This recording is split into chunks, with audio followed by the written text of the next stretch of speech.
the new project? And by the way, it's nice to see a egghead actually doing something in the world. Well, that's the thing. My PhD's in philosophy, so I came from, definitely egghead, but not necessarily a field that's focused on doing stuff in the world. And there's been this migration over time where I started out as a philosopher and thought, gosh, a better understanding of, how we got to be the way we are and how our brains work could not only help us do better philosophy, but also that, some of the ideas coming from philosophy could help us understand our own minds, brains better. And that's where I kind of, the first 10, 15 years of my career was looking at moral dilemmas, trolley problems, and looking at how that worked in people's brains. And that was kind of bringing philosophy in some ways a step closer to reality. And then in the last 5 to 10 years, I've, had this feeling that the world needs all of the ideas it can get, and we've learned a lot about human nature and human morality. And is there something that I and my collaborators can do to take some of what we've learned and try to make a positive impact? And so that's where we're giving multiplier was sort of the first kind of applied project to make it out into the world. And I can tell you a little bit about kind of how it got started, the research leading go up to for it. Please. Yeah. Okay, so as you said, there's this enormous difference in how much impact the most effective charities have.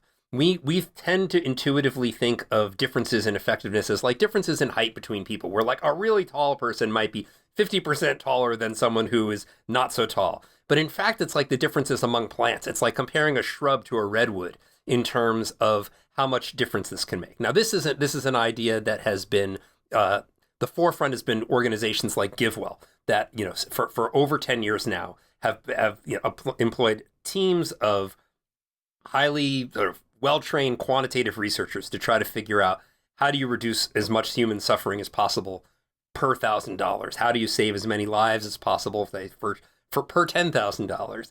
And the work they do is incredible, and a lot of people don't know about it. So that's a starting point. And so for years I've thought, well, some people, they hear about this and they say, oh my goodness, immediately I should be giving more and giving more effectively. But then there are a lot of people hear this and go, I don't know. And to some extent, even though I'm mostly in the first camp of people who are very quickly converted, there's still part of me that thinks, yeah, but I could give everything to the most effective charities in the world. And these are organizations that do things like chemical prevention and bed nets to prevent malaria, or treatments that get rid of intestinal worms in children, mostly in developing countries, that enable them to go to school. And these things can cost like $1 each, right? I could give everything to that. But my wife and I still give to the local public schools where our kids have gone, and we give to other causes that feel closer to home. And so, kind of taking myself as an example, thought how do we sort of strike that balance and leverage that? So, what Lucius Caviola, my collaborator, who's now an independent researcher at the University of Oxford in England, we thought was for years I tried convincing people to give more and give more effectively the way I was convinced, essentially by repeating the arguments from the philosopher Peter Singer. If there was a child who was drowning right in front of you, wouldn't you give something, or wouldn't you wade in rather and save that child's life? Of course you would. Well, children are drowning in poverty on the other side of the world, and you can save them as well. And those arguments don't have a huge effect on most people. So what Lucius and I thought was, well, what if instead of saying, look, you should give more effectively, what if we said, do both? You already give to charity. You do things like I do, like supporting the local public schools in Cambridge, or wherever you live, or whatever it is that's close to your heart. Why not just say to people, do both? Make a split donation. Pick your favorite thing that's close to your heart, but also here's a super effective charity that does an enormous amount of good. Why not make a split donation to both? And what we found in our sort of most basic experiment was, if you have, in the control condition, it's all or nothing. Pick your favorite charity and give everything there, or follow the impact experts' advice. And what we found was that relatively few people follow the impact experts' advice, and they choose to give to their favorite charity.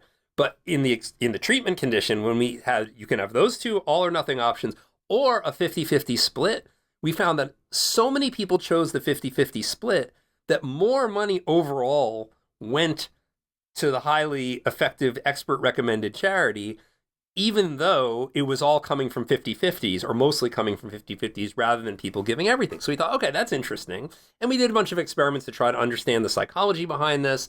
And the short version of it is that people have two goals. They want to give from the heart and connect to things that are personally important to them, but they also do care about impact. It's just usually not the primary concern. And so when you do a 50-50, you get almost as much value in terms of scratching that emotional itch. It's not so sensitive to whether you give $50 or $100 when you're supporting the local animal shelter or something like that. But then if you do that, then you have another $50, let's say, left over to support something that's highly impactful. And now you feel like, okay, not only did I scratch that itch to support this thing that's close to my heart, but I did something very smart and effective as well. And so you get both kinds of satisfaction.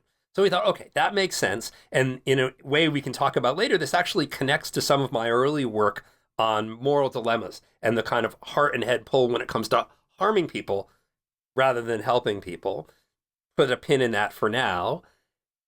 We thought, okay, this is an interesting thing, but how do we motivate people to do this? And we thought, well, obvious thing, we could offer people money. Okay, we'll add money on top if you make a split donation like that. And what we found is that people like that. And then we thought, okay, but where's the money going to come from? And then we thought, well, maybe some people would be willing to pay it forward and take some of what they were going to give and put it into a fund that would then provide those matching funds for the next people, right?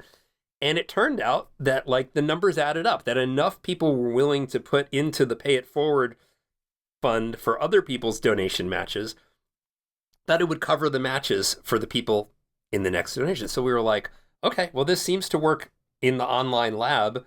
And then Lucius, and his techie friends built a website to try to implement this in the real world. So this is about 4 years ago.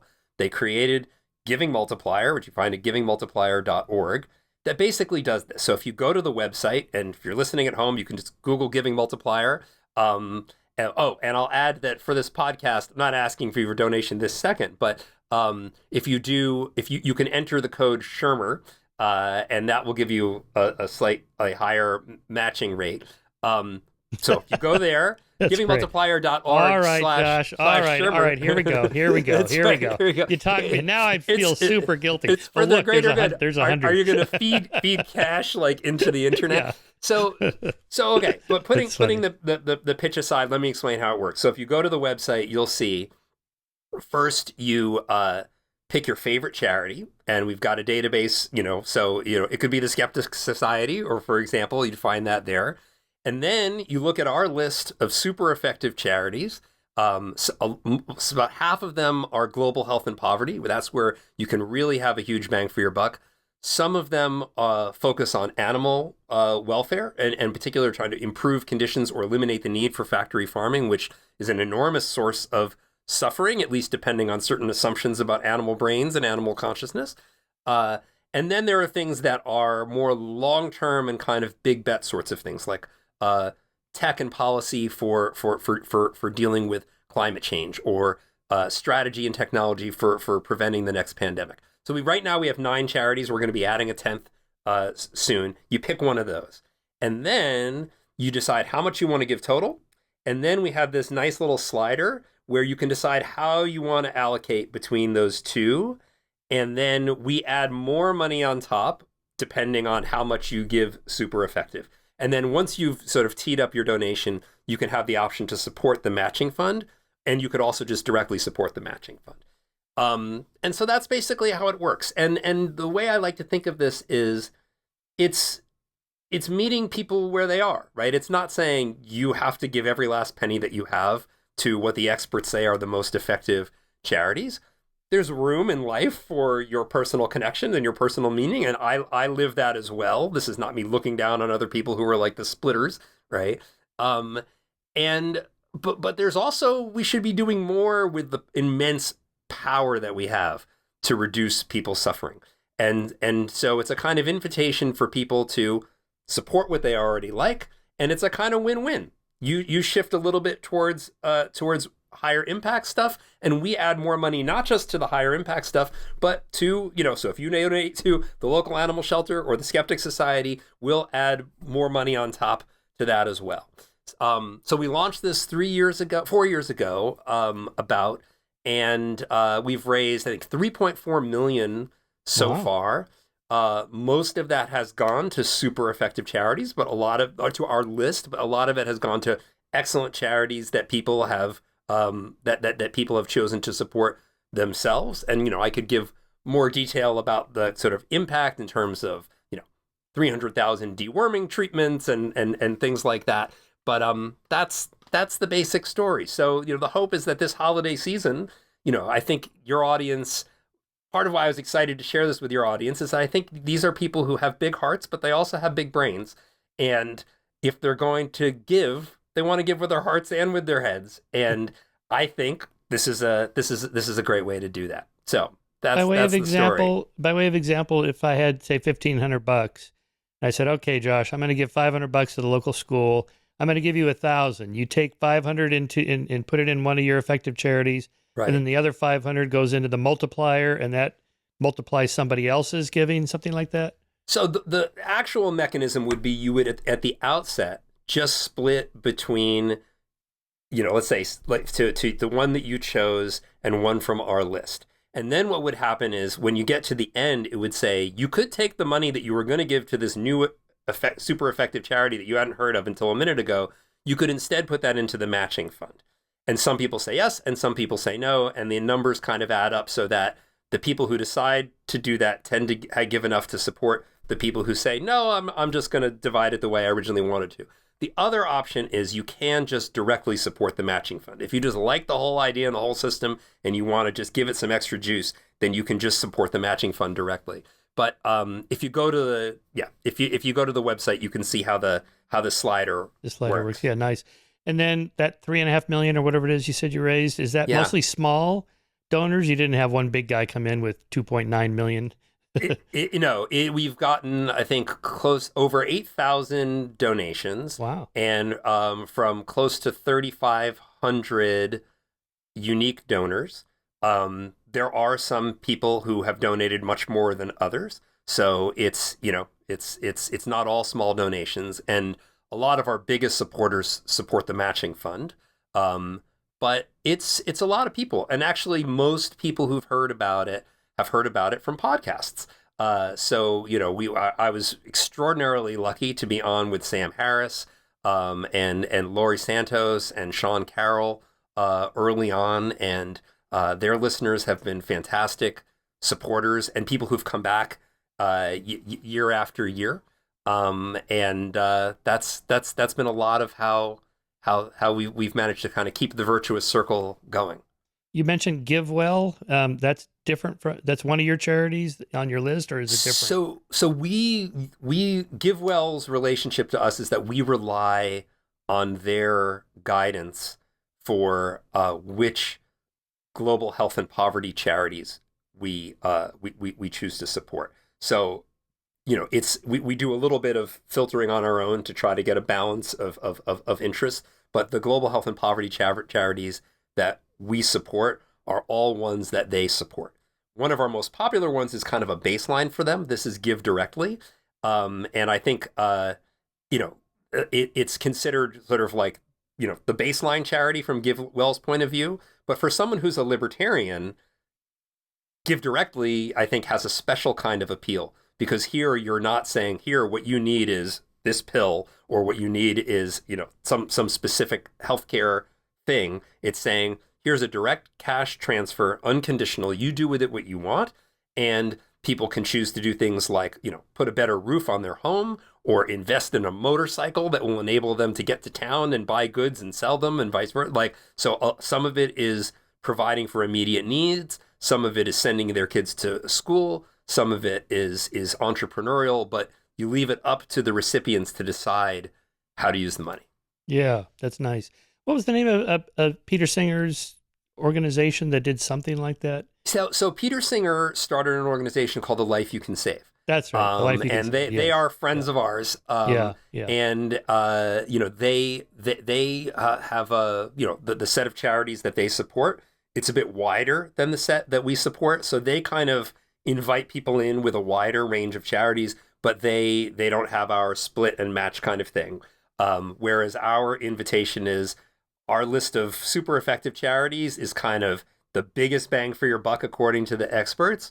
And then the invitation is, and why not combine that with anything you want? And we'll add money to both. So we kind of are opening our arms with different strategies, but we're in some sense in the same business, and they're a great organization. And so the metric is how many lives are directly affected, such that I know my money's going straight there and not for overhead or brick and mortar buildings and payroll and things like that. So I'm really glad you brought this up, because this is a real shift in thinking in sort of impact philanthropy. So for a long time, the way people the proxy for impact, for effectiveness, was overhead.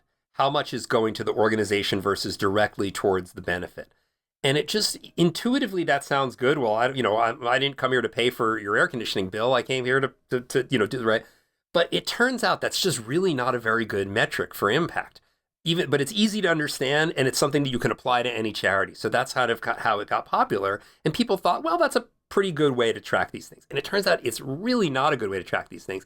And if you thought about this in terms of like investing in a business, you would never think that was a good idea, right? You would never say, I don't want a business who invests in research and development. I don't want any business who tries to, hire and retain the most talented people. I just want all the money to be going into, constructing the product or something like that, right? And, that might work in some industries, but there are certainly plenty of industries where the top businesses succeed by investing in people and infrastructure and research, right? And the same is true for making an impact when it comes to saving people's lives and improving people's quality of life. So we pay no attention to overhead.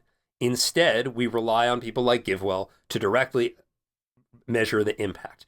And what they use methods that are essentially asking, how does this affect people's quality of life? So, there are sort of ways borrowed from the field of health economics, the same kind of methods you'd use if you were the National Health Service in England and you're trying to decide, well, should we use our money on this kind of preventative medicine for 10,000 people or some expensive surgeries for a small number of people? And you'd want to know, like, well, how many years of high quality life is this going to extend if we do the surgery, or if we get 10,000 people to, have this screening or something like that? So hard problems, there's always guesswork involved, but they're essentially using those methods that come from health economics and then making judgments about numbers of lives saved. But really what matters is like, how many years of quality of life are you getting when it comes to these health interventions? Yeah. Yeah. That's such a great analogy, because I own stock in all 7 of the Magnificent 7, Apple, Google, Intel, Microsoft, Meta, NVIDIA, whatever the other one is anyway. Yeah. But I never think, well, I hope they're not spending that money on their overhead in the building. Of course they are. They have to pay their employees.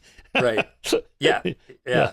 Well, it sounds like if you've been investing in those for a while, you've been doing well. Yes, so, yes. And I do need to I do give to charity. I'm going to start giving to you guys now, as well as my friend Lon. My friend Lon Haldeman, he was the co-founder of Race Across America with me. He was at one point the greatest long distance cyclist in the history of the world.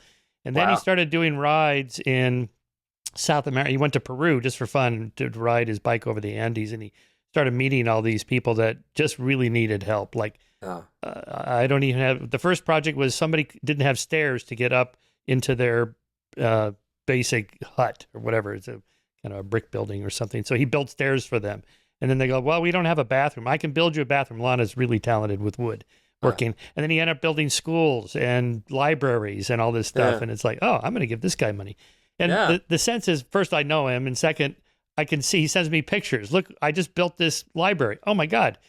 And my money went there. So there is that intuitive sense. Like I'm really making a direct difference. I can see it right there. Right. Yeah. All right. What's his organization called again? Oh, he just does it through his church, his local church in Illinois. But anyway, maybe I'll connect you to him. Maybe you could, because he's always looking for more projects like that. Well, we can do fundraisers. So anyone who's interested now, there's a new feature we've added. you can do a fundraiser where you can do it one of two ways. Let's say you have a personal favorite cause. So you want to, do your friend Lon's kind of, I don't know, whatever you call it, sort of, habitation projects in Peru, right? You fix that as the personal favorite charity that you're supporting. And then the people who are participating in your fundraiser can pick one of our super effective charities, and that's your split. Another way to do it is to say, okay, I really want to do something with, say, New Incentives, which is an organization that incentivizes mothers primarily in Africa to get their kids vaccinated. And I'm going to make that my thing.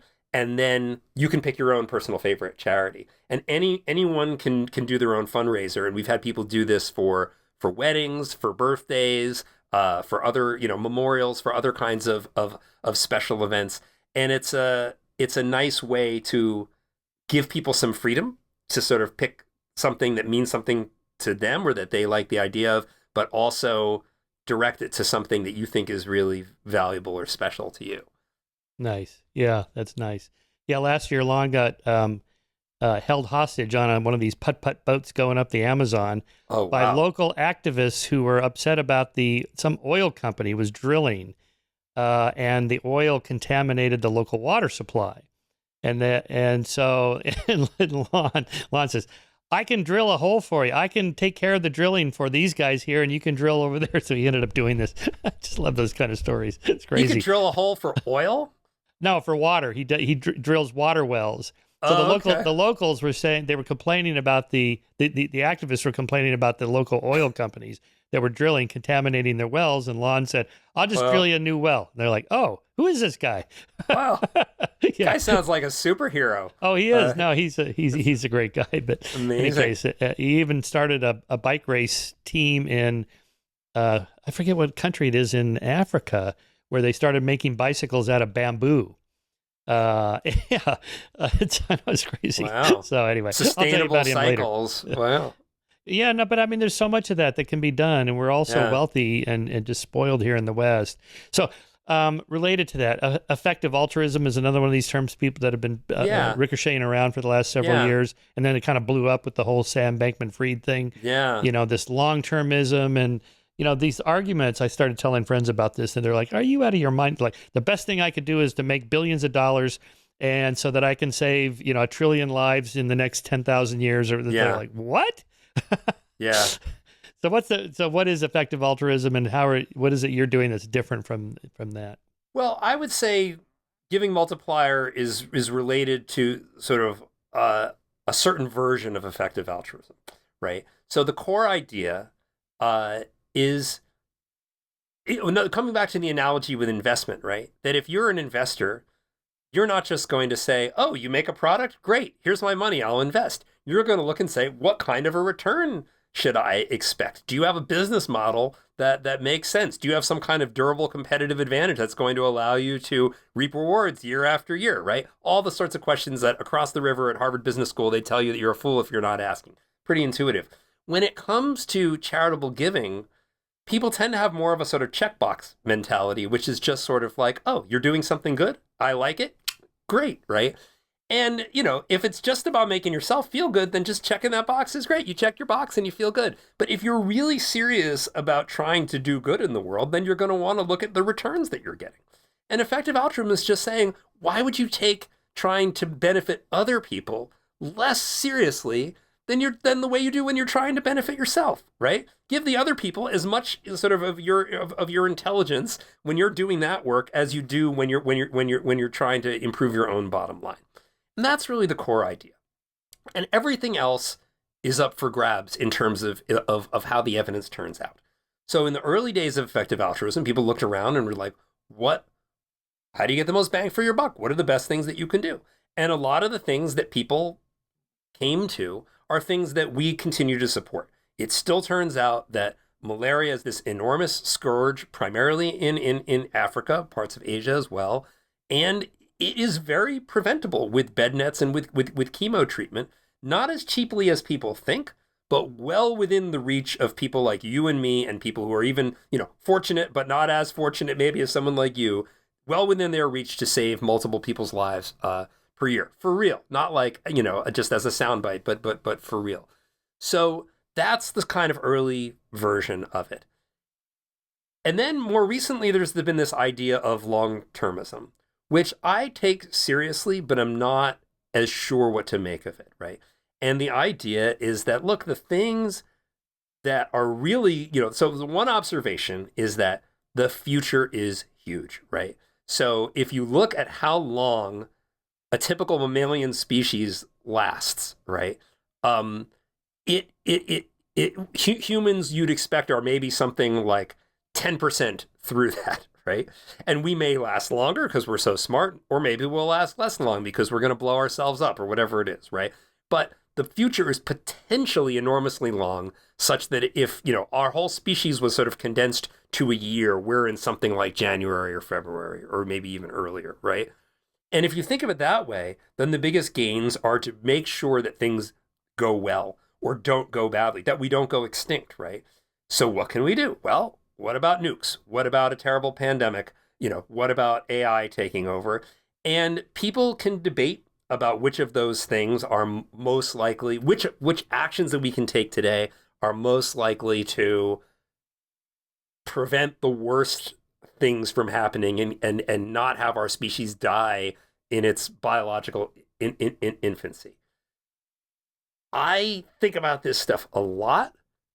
I am not sure what to make of it. A lot of it really depends on the details. And personally, I have my own views about what's the right approach for long-termism. We can talk about that in a second. With giving multiplier, we've decided to not go there because, with a couple of semi-exceptions, because I think, like, for example, artificial intelligence is a huge concern among a lot of people who, think of themselves as effective altruists. It requires a lot of background assumptions or background arguments to see why this thing that sounds like science fiction should be something that's more important than saving people's lives today. And I don't feel like giving multiplier is the right place to try to make that argument. So that's why we don't go there. But I have thoughts and opinions about that. The short version of where I see sort of where I invest in things that don't have an immediate payoff, it has to do with human conflict. My view is that the biggest threat to our survival, in the form of things like nuclear holocaust and use of biological weapons or bio threats gone wild, it ultimately comes down to whether or not we have some kind of good governance. And the biggest threat to good governance is intergroup rivalry in political form or sort of more cultural ethnic form. We might call tribalism. And that our best hope for overcoming that is to figure out ways to reduce tribal animosity at scale. And so that's the other main thing that I'm working on. And I think I view that as medium term to long term, whereas I view giving multiplier as sort of more or less immediate benefit, that the money that we bring in this year will be saving people's lives next year. Yeah, that's really good. That's really important. I think it's that long term versus short term. I mean, don't we have a moral obligation to future generations to have clean air and water and a sustainable earth? Yeah. But we also have a moral obligation to help the people that are suffering right now. Yeah. And I would say that's more important than the people 1,000 years from now or whatever. or that we have more control over it, right? I mean, the future is so hard to predict. How many people 20 years ago would have thought that the political landscape looks the way it looks now? Some people, but not most people, right? I mean, so I think we need both, but I'm humble about our ability to know what is going to have a long-term effect. But one thing I do believe is that the arc of human history is about the tension between cooperation and competition, and cooperation at increasing levels of complexity. From hunter-gatherer band to tribe to nation to occasionally United Nations, and that there are certain fundamental principles that are always in place. And so the things I have the most confidence in are the things that can bring people together, essentially through mutually beneficial cooperation. I think that's the heart of it. Yeah. And yeah. So what are like the most pressing problems? Give us like the half dozen things that that you're working on that you can solve. You mentioned, malaria and mosquito nets. What else? Yeah. Well, so one of the other ones is animal welfare. Mm. And this is a place where I'm a bit of a hypocrite, and I will admit that right up front, but I'll speak like a true believer or like a true actor. So there are billions of animals that are processed and killed in factory farms every year.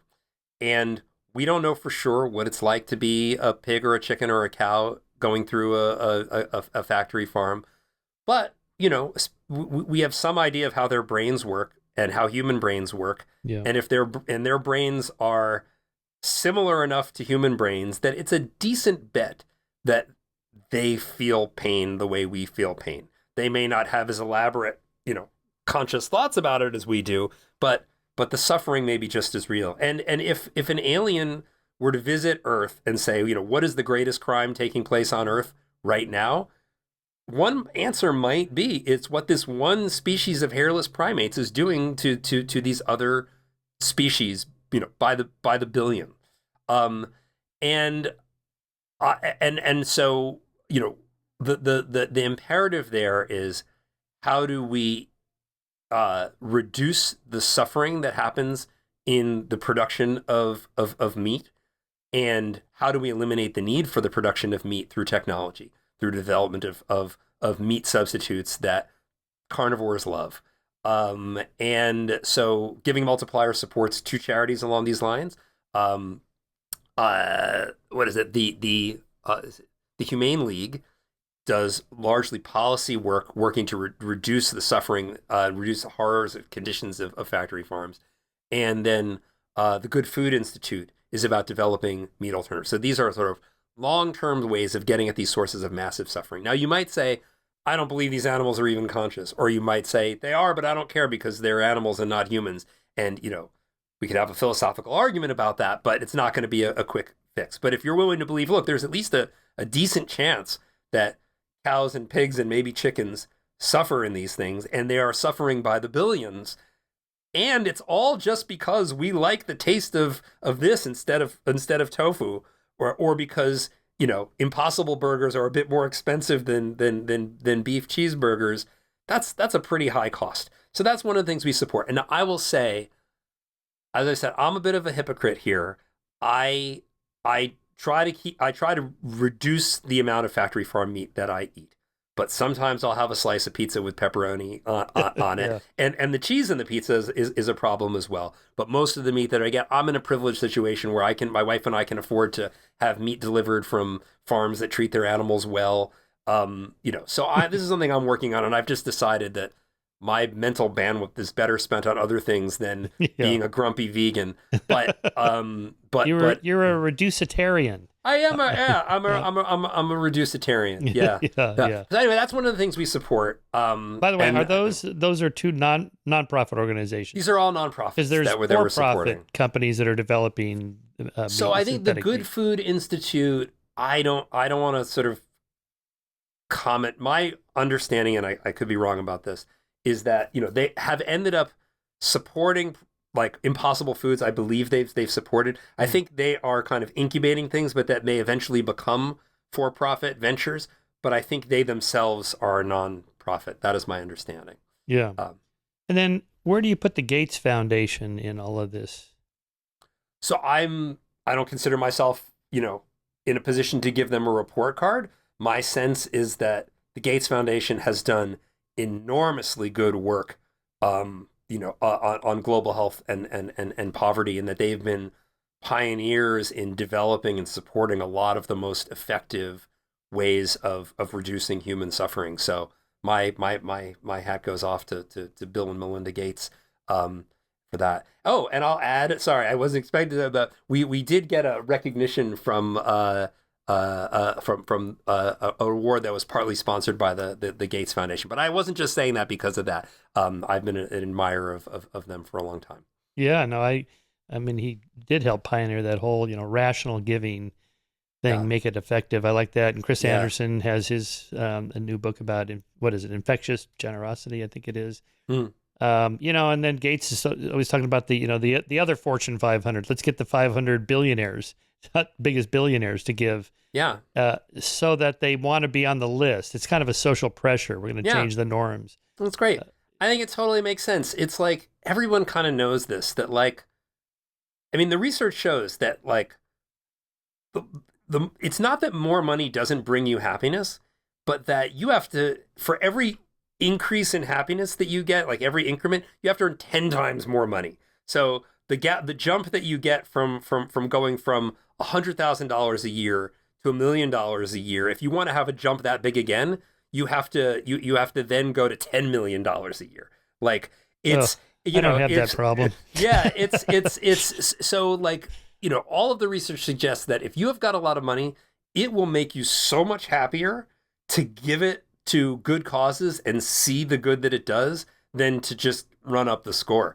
It's just, if from a purely selfish point of view, like all of the research suggests that once you're past the point where your basic needs are taken care of and you can take care of the people who are most important to you in your life, you will be so much happier if you're using your money to improve the lives of other people. Like, this is just totally consistent across all the research on happiness. Right. Yeah. I just keep my hobbies relatively cheap. Cycling and tennis. I don't own a boat. I don't own a plane. Yeah. I guess if I did, then your overhead would be really high. And you'd have to be 10 million a year or whatever. Yeah, I don't have that problem. Yeah. Now, what about the research on to what extent people, I don't know, are doing it because they need the social recognition? I think Steve Pinker published a paper on this last year about anonymous donors versus those that get recognition for it. And he even cited that funny episode of the Larry David show in which he plays the character who he wants people to think he anonymously donated, right? But he doesn't want to actually signal that he was the one. And then the other guy, it leaked out that he was the guy that did it anonymously, but he didn't have to signal that he did it anonymously. It was a hilarious episode. Yeah. Well, so I think this is consistent with a lot of research showing that when we evaluate other people, we're thinking about their character. And we're thinking about, and we judge character based on sacrifice. So we look at other people and we say, how good you are is how much you're giving up, right? And in a very sort of simple environment, think back to our kind of hunter-gatherer ancestors, there's probably a pretty good relationship between how much you're willing to give and how much somebody else is willing to get, and how much someone else gets as a result, right? And so our kind of natural heuristic for how good are you to have around is how much are you willing to give up, right? But we live in a world where, first of all, we can have immense social influence on people that we don't even know, right? So it's not all in the village. And there are huge differences in how much bang for your buck you can get, how much good you can do, right? So to take sort of the two extremes, you can have someone who gives a relatively small amount, does it very publicly, encourages lots of other people to do it, and the money is used to do things that are enormously effective. That is a huge social win. Or you can have someone who goes through an enormous amount of suffering, to do what they're doing, right? Let's say they quit their job and they drive around the country giving away small things to people who don't need it very much. That makes for a great documentary, but they're not necessarily doing very good. But they're likely to be seen as a kind of saint. And maybe once upon a time, that would be a better indication that this would be a better person to be with in a bunker, right? But probably not now. So I think the lesson a lot of the work that Steve and other people has done is that to first sort of shine a light on the way that we are focused on people's kind of purity in giving, and say, does this really make sense anymore? And I would say that it doesn't. I would say we should be establishing new norms that say people should talk about the good that they're doing, not because they want to show off, but because it's a guide for other people. So Yeah, yeah, that's my two nice. cents on that topic. Yeah, Yeah, change the norms. Yeah. yeah. Another thing I wrote about, one of my Scientific American columns, I called the Ndugu effect. This is Uh-huh. when I was writing The Mind of the Market, and I'd watched that Jack Nicholson film about Schmidt. So, he's a retired insurance agent or whatever, and he just is kind of going on the road, and he gets bored driving his motorhome around, and his wife dies, and so he's left with his daughter, and he's dealing with her, and then all of a sudden, late at night, he's watching one of those. He's just watching some show, and then one of those infomercial comes on, and it's a charity for adopting a child in Africa, and so he ends up adopting this little child named Ndugu. And instead of showing a picture of 10,000 starving kids in Kenya or whatever, it's like, here's this one little boy. His name is Right. Ndugu. Yeah. And here's where he lives. And here's a picture of his family. And he Yeah. plays soccer. And he's like, oh my God, he's kind of weepy about it. And he writes, much of the narrative about the movie is these Yeah. letters he writes to little Ndugu. Yeah. And then at the end of the movie, it's very, very touching.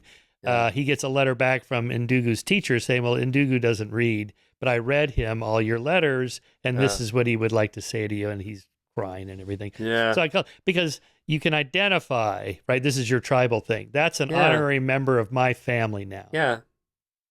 Yeah. Yeah. And I think this is like the challenge, right? Is how do we work with our feelings as they are, work with the things that motivate us to be good in the first place, but try to take more of that energy and channel it in ways where we can take advantage of the incredible powers that we have in the modern world to, do enormous good for people who are far away from us, using technologies that our ancestors couldn't have dreamed of, right? So yeah, I think that is the fundamental challenge, is like, because donor fatigue, how do we harness that? Isn't that what they call that, donor fatigue or something like that? What's that? There are term? different versions. There's like the drop in the bucket effect, that is a feeling of just like, if you frame it as, well, there's this larger problem, poverty, and all I'm doing is this imperceptible thing to change it, drop in the bucket, right? But if you put a frame on it around, says, okay, well, I'm going to help this one person, and you can make a real difference there, that feels very meaningful. And it could be the same amount of change in the world. It's just that you put the broader frame around it and it feels like nothing. You zero in on a particular person and it feels huge, right? Yeah. So I mean, Yeah. how do we personalize high impact philanthropy? It's a great question. Another tension I've seen following this is between public and private helping of people who need help. Okay, getting people out of poverty. So there was a recent critical article, in fact, of Gates saying this is really probably from the far left. He should have never had that money in the first place. It should have been taxed at 90% above whatever he makes every year. And then the government should be taking care of these problems. How do you think about private versus government help to people that need it? I mean, my view is we should do whatever is going to help the most. And you got to deal with the world that you're given, right? And so maybe it would be better if we lived in a world in which, people with enormous wealth were taxed more highly and that money was used to promote the greater good. But that's not the world we live in right now. And so, what I would, if we're holding that as fact, Bill Gates has this money that he earned. Is it a good thing that he is using it to lift people out of poverty, as opposed to just buying more or yachts? I don't know if he has any yachts, but buying more stuff, of course. So, I'm a huge admirer of Bill Gates, and if someone has, I might also agree with someone's, politics about what a better world would look like politically, but I think it's important to, when you're trying to solve problems, to take the world as it is, right? And think about how you can make it better, as opposed to saying, well, I'm going to invalidate option B because we should be in a different position than we're in. This is where we are. Right. Nice.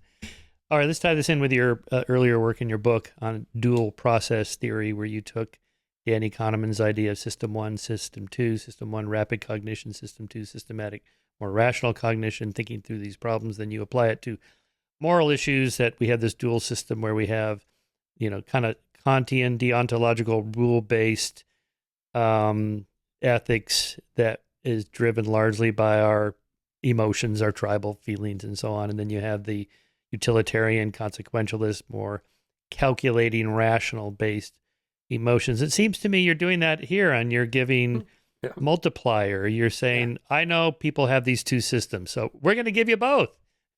Yeah, you hit the nail right on the head. A lot of people don't see the connection, but that's exactly the connection, right? To fill in a bit of what you said, I mean, the way I got started moving from philosophy to psychology and neuroscience was thinking about these moral dilemmas, right? So, what are sort of affectionately known as trolley problems, right? And the sort of the cleanest way to sort of see the dual process effect is to consider two different types of trolley cases, right? So in one version, trolley's headed towards 5 people. This is the one that gets memed all over the place. And then you can hit a switch that will turn it away from those 5 and onto 1. And of course, people then do all kinds of variations. You got your dog here and Hitler there and, whatever it is. But the standard version of, 5 people are threatened and you can turn the trolley away from 5 and onto 1. Almost everybody says that that's okay. Or even that you must do that. And then that contrasts with the classic footbridge case where the trolley is headed towards 5 people. You're on a footbridge over the tracks in between the oncoming trolley and the 5, and we stipulate the only way you can save them is to do something that feels horrible. That is, there's this person wearing a giant backpack, let's say, and you can push them off of the footbridge, and they, with their giant backpack, will stop the trolley from in the tracks, literally, and save the 5. You can't jump yourself because you're not wearing the big backpack. Yes, this works. You've been to the movies. You know how to suspend disbelief. And there still most people say, or a lot of people say, that it would be wrong to use that guy as a trolley stopper, right? And so what's going on there? And, I originally looked at this with brain imaging, and other people have looked at this by examining their judgments of patients with different types of brain damage. People have looked at people's reaction times and what happens if you distract people while they're doing these things. And what's come out of all of this research with, the usual level of controversy and caveats is that in the switch case, it's pretty flat emotionally. And people just look at the numbers and they just say 5 lives versus 1 life. That's okay. Hit the switch. But with the footbridge case, we're responding to a combination of 2 things. One is that you are harming this person as a means, that is, you are using them to stop the trolley, as opposed to harming them as a side effect of turning the trolley. And you combine that with the fact that you are pushing them directly versus in a more indirect way, like hitting a switch. Those 2 factors together combine to produce an emotional response. And you can see it in a part of your brain called the amygdala, which then sends a signal to your part of your brain called the ventromedial prefrontal cortex. And that ultimately tips your judgment one way or another. And the short and long of it is you've got cost-benefit calculations on one side, and you've got this emotional alarm signal that's saying, don't do that kind of stuff that we call violence, where it's direct, intentional, active is another important piece of this. A lot of different research showing, if you, for example, if you have patients who have damage to this part of the brain where the emotional response is bearing on the decision, this is like the famous case of Phineas Gage, which may be familiar to some of your readers. Those people are more likely to treat the footbridge case as if it was a cold switch case, right? You could have patients with damage to a different part of the brain, so the hippocampus or the basolateral amygdala, and those people go in the opposite direction. They experience the emotional response more strongly and have a hard time overriding that with a more instrumental cost-benefit kind of reasoning. So that sort of tension there between sort of the feeling of doing something horrible versus, well, what about the costs and the benefits? That's a kind of deliberately contrived, intractable dilemma that's sort of, contrived in the case of these dilemmas, but maps onto things in the real world. One thing that's sort of frustrating about these dilemmas, and when I present these to people, they always want to try to get out of it. They say, well, who's on the track, and what if you this, and how do you know this is going to work? Because they don't like that tension, and they want to try to make it go away.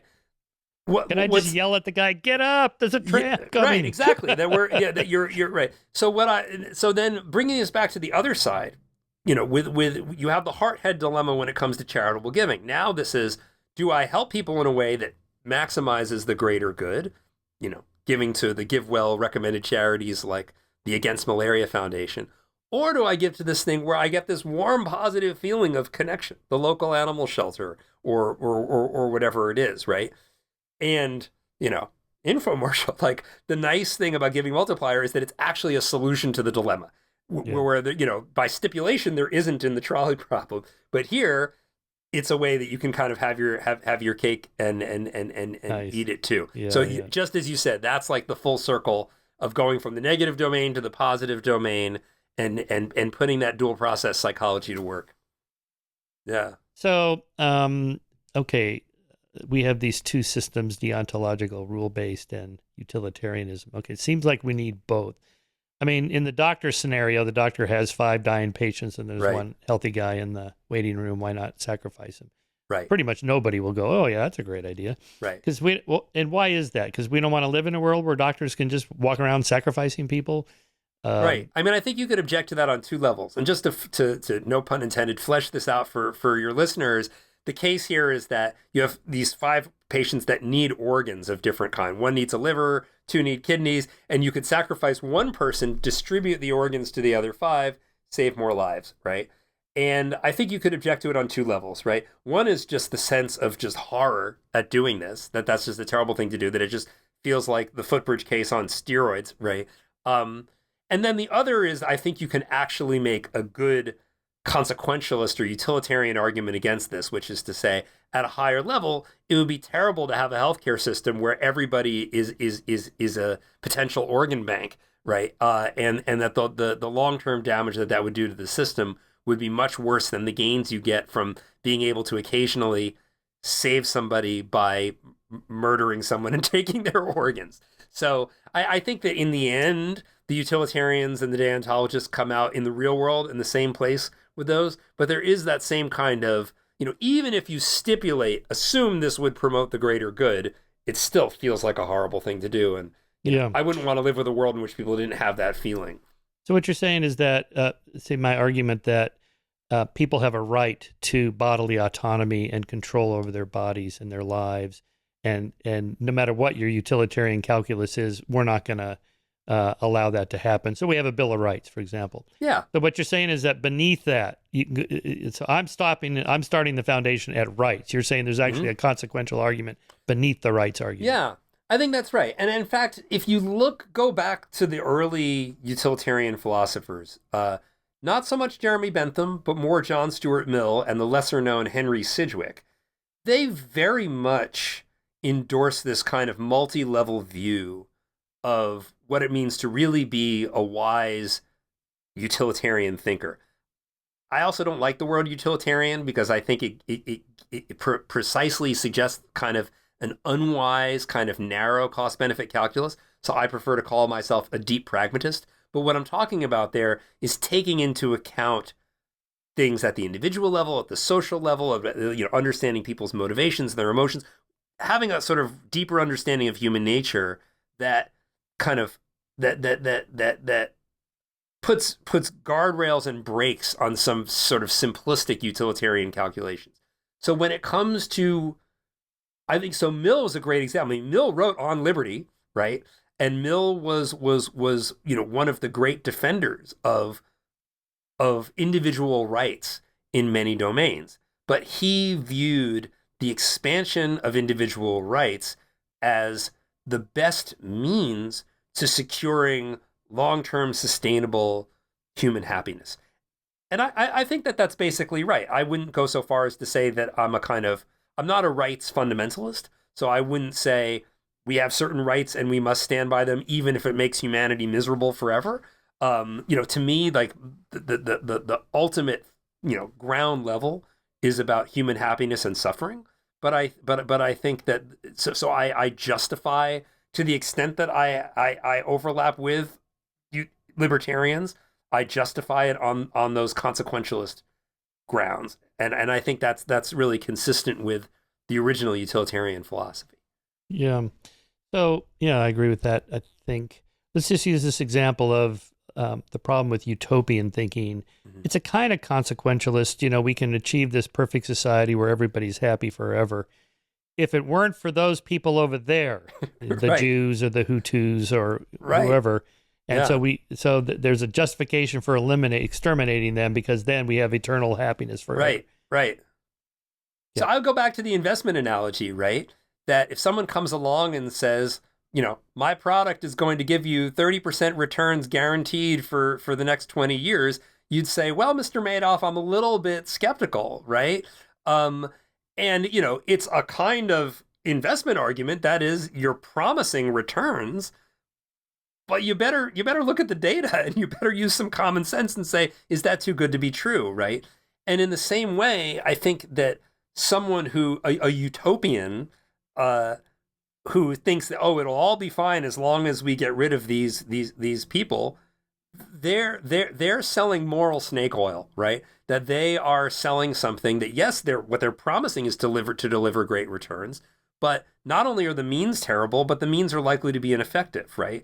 And so I would say, to be a real deep pragmatist, consequentialist, utilitarian, whatever you want to call it, you're not just signing up for whoever can promise the best outcome.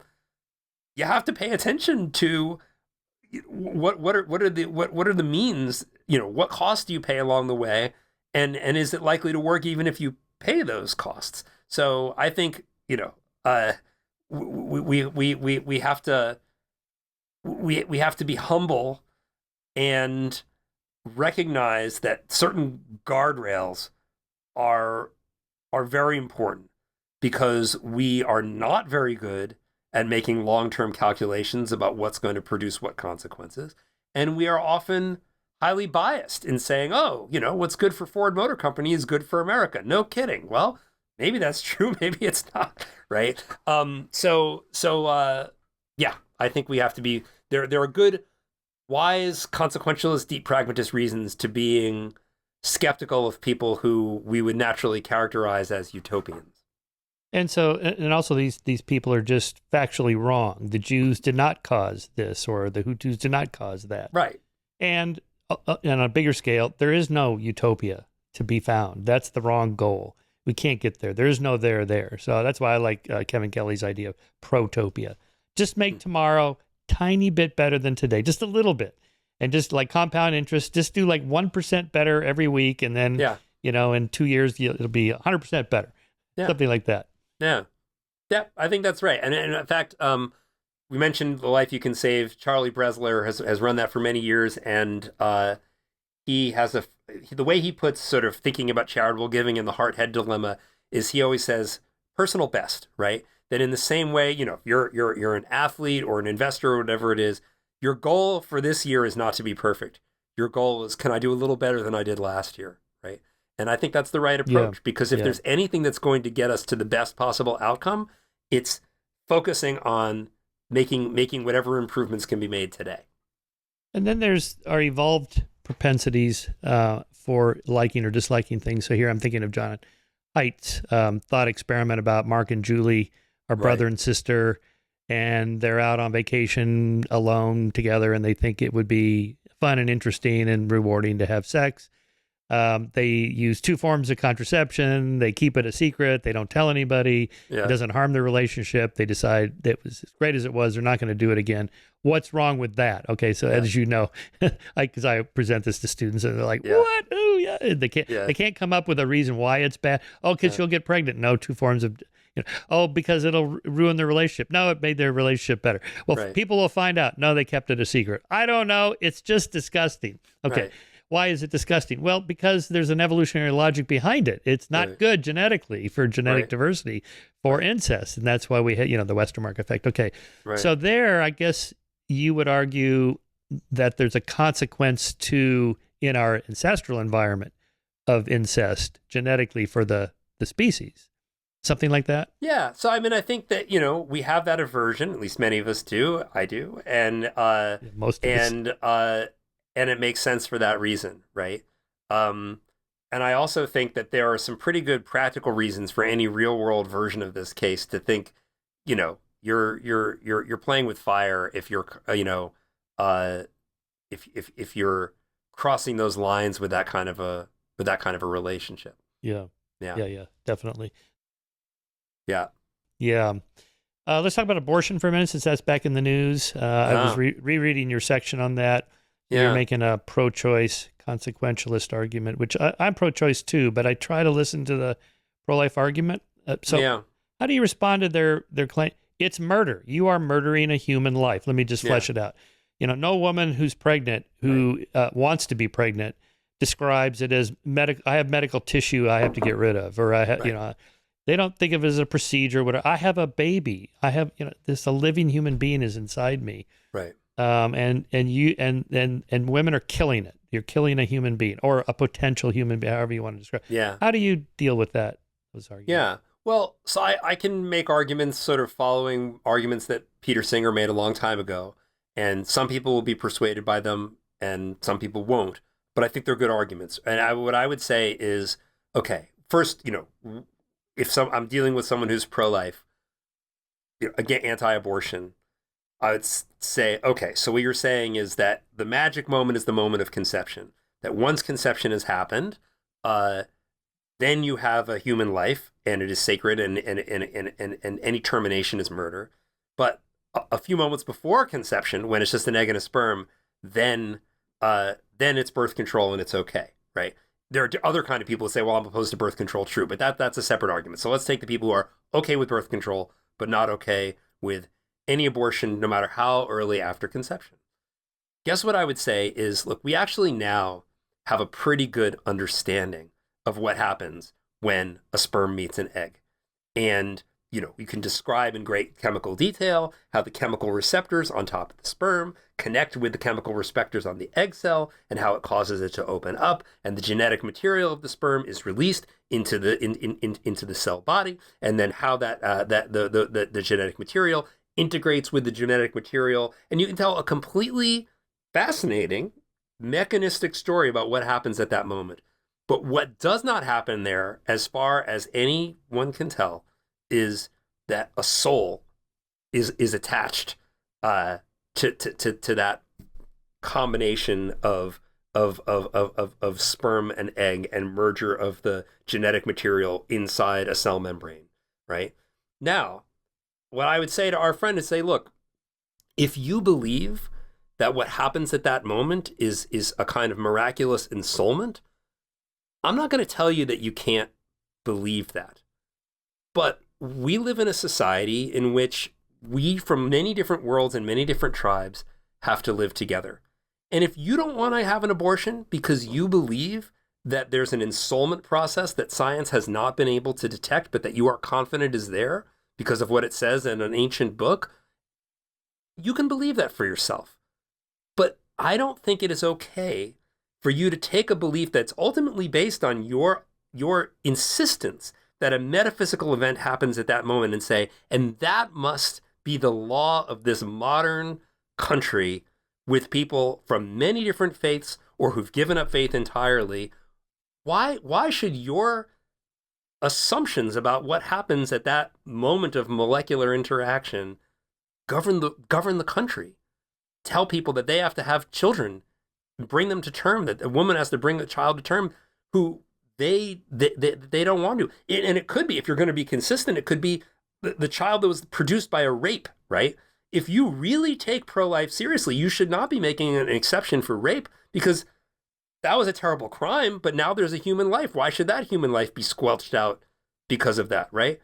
And you're saying that, like, a woman has to bring the offspring of their rapist to term because of what you believe about magical kinds of metaphysical things happening at that union. You're asking a lot, right? So that's my response there. Yeah. I don't know. Pro-lifers out there, tell me if you're persuaded. Actually, don't. Or, well, you can if you want, but I'm not. If you're impolite about it, I'm not going to respond. Well, so what you're saying in a way is they're either factually incorrect, or we actually don't know. You do not know that there's a soul that happens. We don't know that there's souls. They're probably not. So you're just factually wrong about that, I guess you could say. Or I would even be more gentle. I would say it is an article of faith. And what right do you have to impose that article of faith on people who don't share your faith? Yes, right. I suppose then it becomes a political issue in the way that we can't have everything. So you have conflicting rights, the rights of the mother to choose, the rights of the fetus to live. Like immigration would be another one. Is there a rational argument for what the right number is? I mean, short of the extremists that say close the borders, don't let anybody in, or open the borders, let everybody in, just move away from those. Often I think maybe there isn't a rational or scientific answer to that question. It could just be whatever, who's ever in power gets what they want, and something like that. Yeah. There's actually, I mean, on the case of immigration, there's actually a lot less disagreement than people think if you frame it in terms of policy as opposed to politicians and parties. That when you ask people, what do you think a sane, immigration policy looks like? People on the left are much more likely to say, we shouldn't have open borders, and but at the same time we should be, welcoming to people who are escaping horrible situations, and welcoming to people who want to come here and be productive members of society. And you see more or less the same thing on the right. And I think if there's a difference, it's in what people have heard, that people on the right are more likely to have heard that the United States is overrun by violent immigrants, and it's just not true.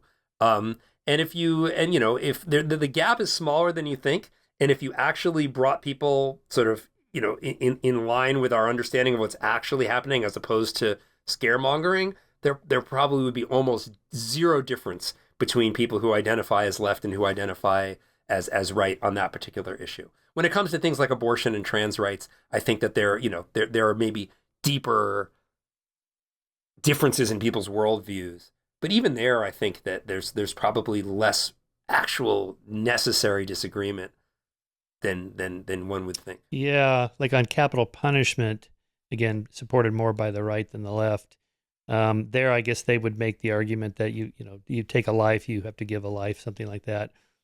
Whereas, I think it should be abolished. But my argument is consequentialist. There's just too many mistakes made, errors, wrong people wrongfully convicted and killed by the state. I don't want the state to have that much power. That kind of thing. Yeah. And I think there's too much of an emphasis on retribution in our criminal justice system. Right. And and that we need to really take more seriously the idea of, you can call it rehabilitation, you can call it putting people in an environment that's likely to make them better citizens rather than worse citizens. Yeah, restorative justice. Yeah, I like that. All right, let's see how far you'll go with me on the is-ought fallacy, as I call it. Okay. That because much of what we're discussing about, I think, really is just people are just factually wrong, or they have their mistakes or whatever, and that we can discover moral truths. I'm not even sure how far I could go with this, but let's see. Yeah. So here's what I write here in this. It is my hypothesis that in the same way that Galileo and Newton discovered physical laws and principles about the natural world that really are out there, so too have social scientists discovered moral laws and principles about human nature and society that really do exist. Just as it was inevitable that the astronomer Johannes Kepler would discover that planets have elliptical orbits, given that he was making accurate astronomical measurements and given that planets really do travel in elliptical orbits, he could hardly have discovered anything else. Scientists studying political, economic, social, and moral subjects will discover certain things that are true in these fields of inquiry. For example, democracies are better than autocracies. Market economies are superior to command economies. Torture and the death penalty do not curb crime. Burning women as witches is a fallacious idea, and that women are not too weak and emotional to run companies or countries. And most poignantly here, that blacks do not like being enslaved and Jews do not want to be exterminated. Then the next step is, well, why don't they want to be exterminated or tortured? Because, so my starting point is the survival and flourishing of sentient beings. Okay. Yeah.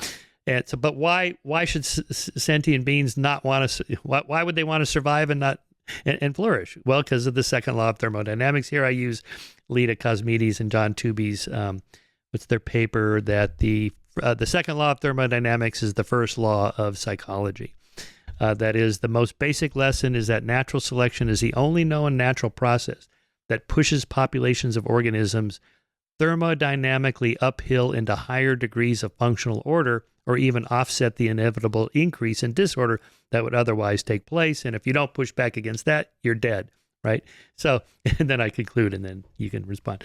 I suppose it's possible that one day scientists may discover that humans do not have an instinct to survive and flourish, that most people do not want freedom autonomy and prosperity, that they don't mind starving and being disease-ridden and in pain, and that they prefer ignorance to education and illiteracy to literacy, that women want to be lorded over by men, that some people like being enslaved, and that large populations of people don't object to being liquidated in gas chambers. But I doubt it.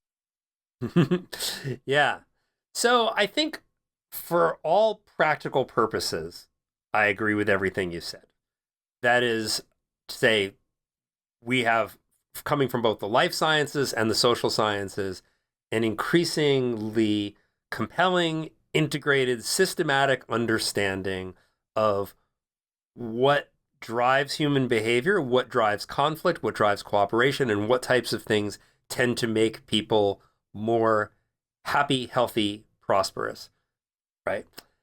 To the extent that I disagree with you, if I do it all, it's almost a technicality. That is to say, and this is me putting on my strict philosopher hat, right? If someone says, okay, I agree with you about all of these facts about what promote increases in happiness, increases in availability of resources, increases in the things that tend to make people more well-resourced and happy, education and freedom from violence and all those things. I agree with everything you said. I just don't, this is my, counterpart interlocutor. I just don't think there's a fact of the matter that happiness and material flourishing is better than suffering or better than nothing. And if someone says, I just disregard your basic premise there, I don't know if I have an argument against them. I can just say, well, if you're going to try to make the world,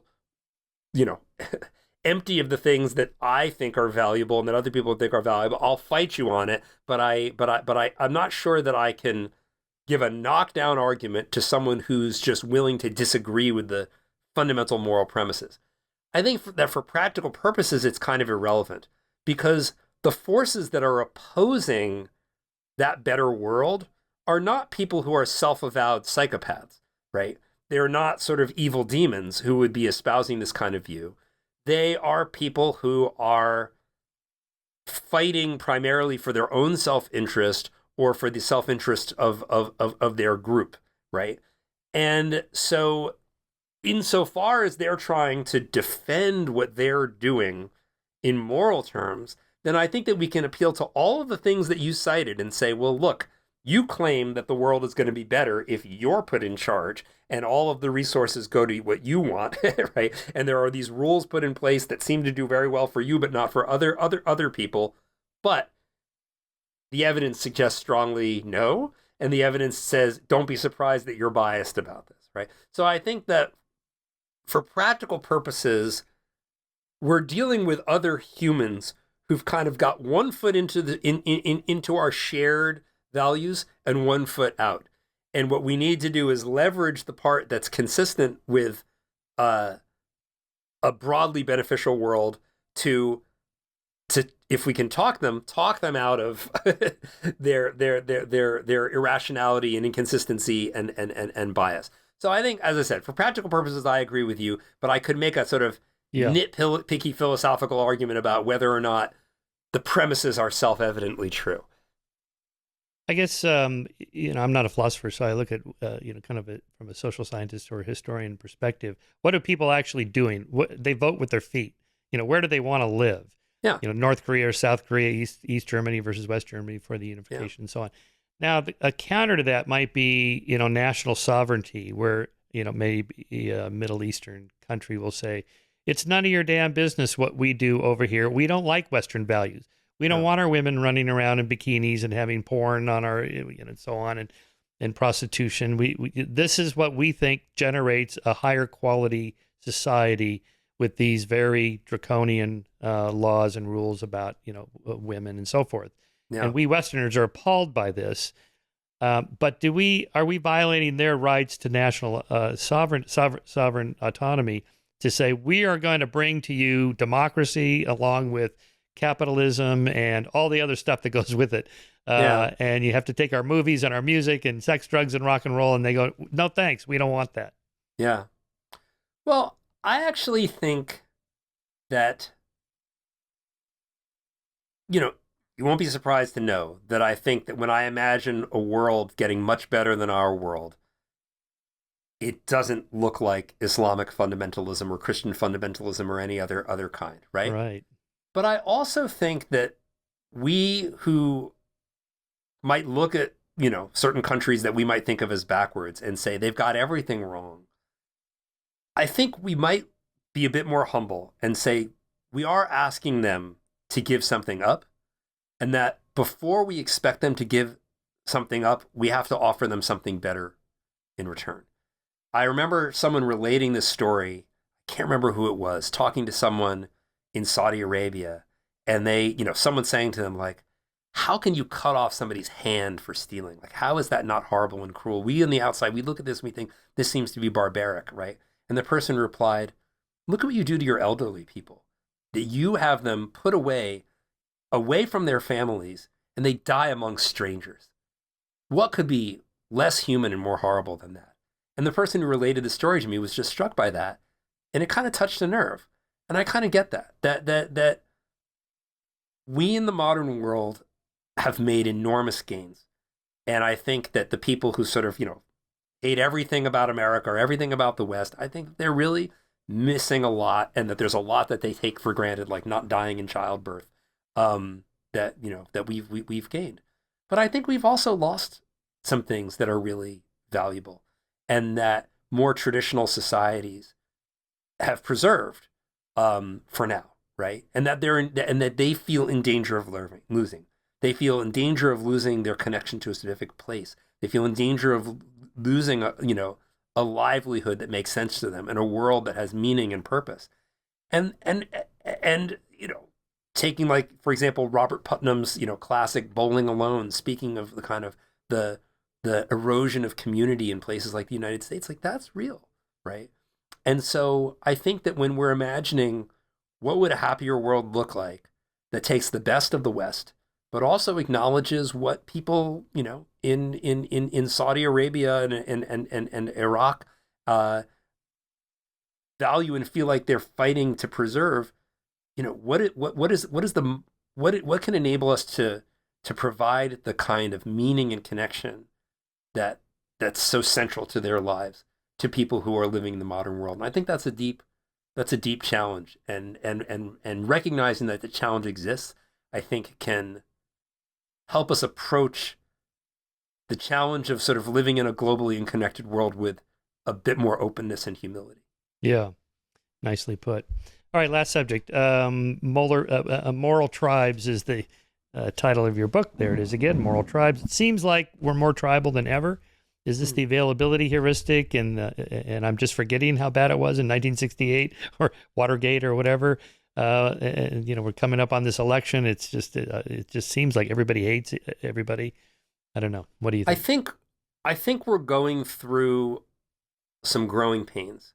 We're going through a kind of adolescence that, the United States is headed in a direction where, traditionally the United States has been dominated by, both demographically and politically, by white Christians who, come from Europe and share a certain worldview. And, that is changing, right? And people look at, the ads on TV and whose faces are in the ads, and they look at what's around them. And a lot of people, especially people who don't have college degrees and don't feel like they have, who in fact, economically speaking, are doing worse than their parents did, and feel like there's no way forward. This is double whammy of a sense of loss of status in the country and in the world, combined with a sense of alienation, of feeling like I don't feel at home in my country anymore, or at least not outside my town, right? And they don't feel part of this larger us that includes more people from other cultures, and that they feel like that move towards that larger us has been a loss for them, right? And this is happening in the United States, but it is happening in Germany, and it is happening in Brazil, and it is happening in places all over the world, right? So populism, Yeah. populism is And response to that. I think that what's going on here is, there has never been a democracy that has had good, strong, inclusive institutions. Every vote counts. Policies are designed to benefit everybody, and has it's the case that the dominant majority group that was, had been there for hundreds of years now fully shares power with others. So the United States is diverse, and a lot more than other countries. But historically, it has been, you look at the faces of all the presidents except for Barack Obama, right? That's what's been in charge, right? And there's never been a democracy that has maintained its strong institutions and its inclusion while crossing the threshold from being a group dominated by what has been historically dominant to one that is truly open and pluralistic. And so in a sense, it feels like we're backsliding. We've become more tribal. But what's really happening is we are going through the painful process of becoming less tribal, right?